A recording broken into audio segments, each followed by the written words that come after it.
Former President Trump's son-in-law, Jared Kushner, has become one of the highest-ranking White House officials to testify before the House committee investigating the January 6 assault on the U.S. Capitol. CBS News' Skyler Henry has more. Jared Kushner sat for a virtual hearing with the committee investigating the January 6th assault on the U.S. Capitol. Kushner was returning from an overseas trip at the time of the attack, but committee members believe he may still have relevant testimony. Committee Chairman Benny Thompson said, "You didn't have to be in Washington to know what was going on. I don't think anybody would not say he would have some knowledge of the plans around what would occur." Hi, everyone. The White House says President Biden will not assert executive privilege for Kushner's testimony. The president has spoken to the fact that January 6th was one of the darkest days in our country's history, and that we must have a full accounting of what happened to ensure that it never occurs again. The same is true for Kushner's wife, Ivanka Trump, who the committee is negotiating with for her testimony. The January 6th committee is also looking to bring in Ginny Thomas, the wife of Supreme Court Justice Clarence Thomas, following revelations that she worked with the Trump White House to try to overturn the 2020 election. CBS News obtained text messages between Thomas and White House Chief of Staff Mark Meadows showing coordination, including this one just after the election saying, "Do not concede. It takes time for the army who is gathering for his back."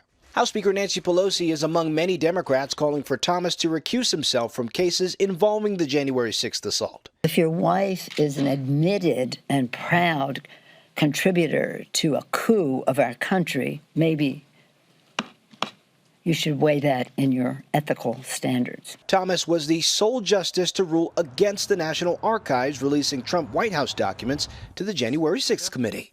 Skyler Henry, CBS News, Capitol Hill. For more, let's bring in Scott MacFarlane. Scott, as you know, is a congressional correspondent for CBS News. Scott, so good to have you here. So Kushner, he testified before the January 6th committee this morning. Why does that matter? Why is that potentially so important?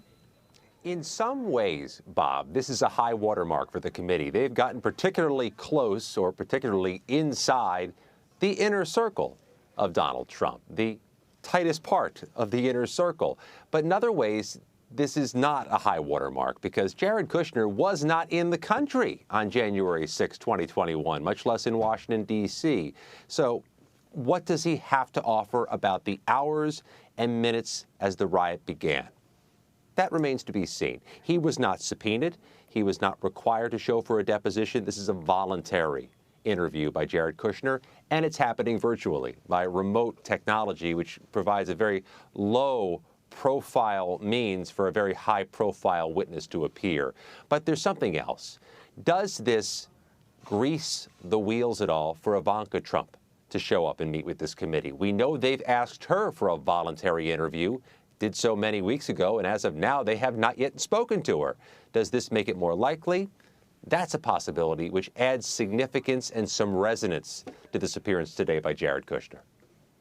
Scott, the committee scored a sit-down with Kushner today, but there were many members earlier this week who were frustrated publicly with the Department of Justice asking for some kind of movement on the DOJ side. What are they calling for? What do they want? At least two members, Bob.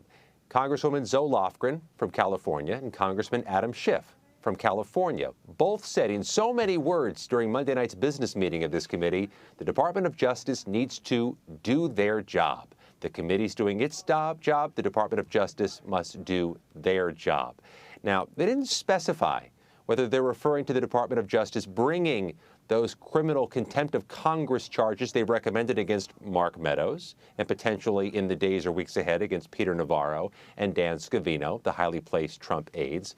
But they did in the process echo what a federal judge in California said earlier in the week when he said during his ruling that John Eastman must turn over that memo you so well reported about, Bob.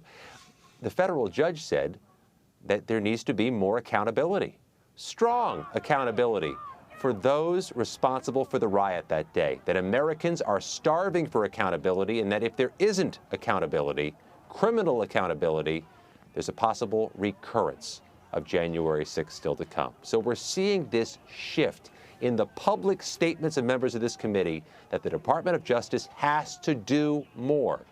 to ensure accountability. At this point in the investigation, both on the congressional side and on the DOJ side, we're seeing problems, and there are many problems that are still out there, especially about how this is all affecting U.S. Capitol police officers, the families of U.S. Capitol police officers. You had such a powerful piece earlier this week about suicide on that front. What have you learned in recent weeks as you've dug into this part of the story? Now, there's multiple complications, Bob. First of all, let's look at the numbers. In the 7 months after the Capitol riot, 4 law enforcement officers who responded that day have died by suicide. There are dozens, more than 100 police officers who suffered physical injuries that are easier to see, from mangled feet and thumbs and shoulders to severe head trauma. The department, the U.S. Capitol Police Department and the D.C. Police Department are still recovering from those losses. But what's more, there's been a bit of attrition inside the Capitol Police Department. They've lost staff in the weeks and months after January 6th, and they have to make up for that.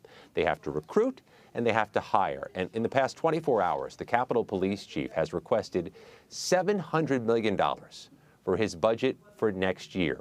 That's up from roughly $600 million this year, from about $500 million a couple years ago. This is a fast acceleration of a budget, nearly $750 million to help the police department protect the Capitol campus, protect members of Congress when they're in their hometowns and when they're in transit, and help get out of this hole, recruit more officers, replace that that has been lost, and also help ensure the wellness of the police officers who remain. There's an awful lot, a lot of plates for the Capitol Police Department to spin, and they're requesting $700 million to help do that. Scott MacFarlane, thank you for your reporting. Thanks, Bob.